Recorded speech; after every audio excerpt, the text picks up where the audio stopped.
রাত 11:48 বাজে আমাদের গাউসিয়া রয়্যাল মুনে দুইজন হিজাবি বোনকে একজন হিন্দু ছেলে। আমাদের মন মানসিকতা কতটা জঘন্য সেটা আজকে আরেকটি প্রমাণ হলো।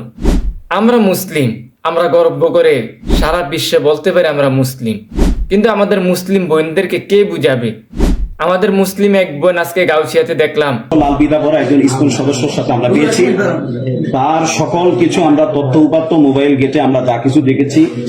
গাউসিয়া এক হোটেলের ভিতরে আমার দুই মুসলিম বোন এক ইসকন সদস্যের সাথে হোটেলের ভিতরে 1 ঘন্টা সময় কাটানোর পর তারপরে ওই জায়গার কিছু লোকজন তাদেরকে আটক করছে। আমার প্রশ্ন হইল, যেই বোনটা হিন্দু ভাইটাকে ভালোবাসলো সে তো এই নিয়তে ভালোবাসছে যে তাকে সে বিয়ে করবে।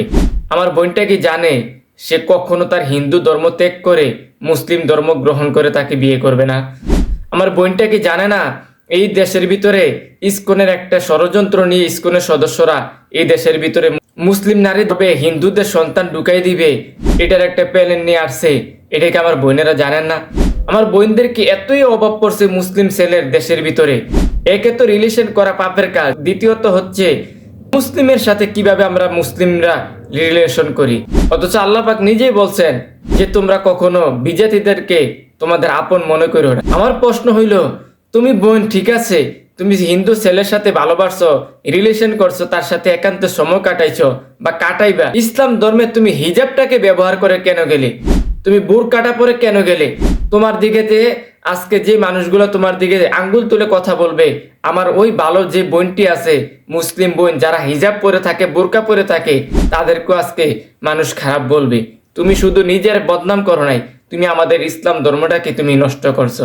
তুমি আমাদের সৎ বোনদের যারা ভালো, যাদের চরিত্র সৎ, সেই বোনদেরকে তুমি আজকে কলঙ্কিত করছো। তুমি পুরা মুসলিম জাতিকে তুমি কলঙ্কিত করছো। তুমি আকাম করতে যাইবা, ঠিক আছে, তোমার আকাম তুমি করবা, কিন্তু তুমি এই লেবাসটা ধরে কেন গেলে? এই দেখেন, সে কি চিনতো না? এই ছেলেটার হাতে দেখেন ইসকনের যে একটা লোগো আছে লাল ফিতা, সেই ফিতাটাও তার হাতে আছে। আমার বোনটা কি জানতো না? আমাদের গার্ডিয়ানদের প্রতি আমার বেশি বিরক্ত হই।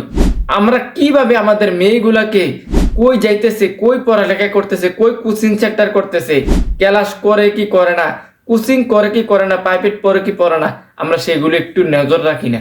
আমাদের মেয়েকে বার করে দিতেছে ঘর থেকে, মেয়ে যাইতেছে, ছেলেকে বার করে দিচ্ছে, ছেলে যাইতেছে, তারা কি পড়ালেখা করে না কি করে, এই জিনিসগুলো আমরা একবার জিজ্ঞাসা করি না। বা স্যারদের কাছে, প্রাইভেট টিচারের কাছে বা স্কুলে কলেজে গিয়ে আমরা একটিবারও তদন্ত করি না যে আমার মেয়েটা, আমার ছেলেটা কি ঠিক মতন স্কুলে আসে কিনা। এর জবাব কে দিবি? আমাদের বিবেক কতটা নিচে নেমে গেছে, আমরা কত নিম্নমানের মানুষ হয়ে গেছি। আল্লাহ আমাদের মুসলিম বোনদেরকে হেফাজত করুক।